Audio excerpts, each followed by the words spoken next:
And then we have Esther from Capital Development Limited in Singapore. Aditya, are we okay? All right, cool. So, hey Esther, can she hear us? Yes? Awesome.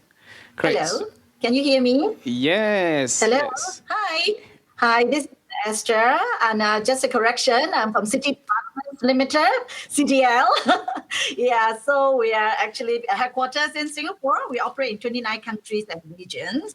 And I personally have started the so-called, CSR and sustainability journey since 1995. So, well, I have seen the progress, and I agree with the other speaker that it is a real big challenge to talk about net zero building. But over the 2.5 decades, actually, I have seen a lot of progress, which I remain very positive that we are not at the tipping point. We're at the turning point where technology solutions and design and materials are a lot more available than before.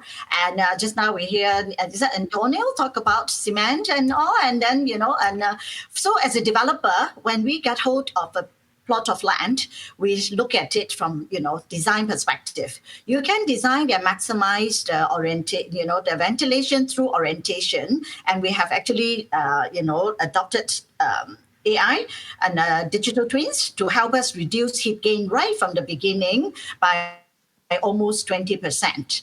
Okay, and then we also procure sustainable building materials, and I must say that currently it's still very challenging.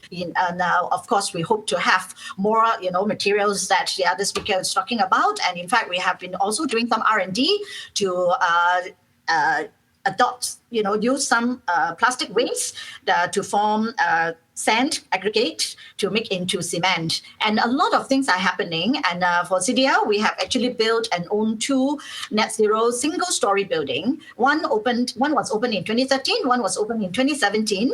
And last year, we have actually accomplished to set up a mixed development, which is super low energy building standard in Singapore. So we hope that, by 2030, we will be able to, see the next multi-story net zero building, because it's a journey. You can't achieve it overnight, but it takes all hands, on deck, from the one who designed it, from procurement, from management perspective, operators, and even our tenants and building users. And people spend about 90% indoor. How users use our buildings also make a huge difference. Cities account for only 3% of land mass, but account for over 75% of natural resources consumption, and also produce 50% of waste and account for 60% over greenhouse gas emission. We know that cities and buildings and transport are the biggest contributors. So we know that we are in the position to drive change, and we remain very positive that we can pull our resources and ideas together to to work towards a net zero future. Thank you.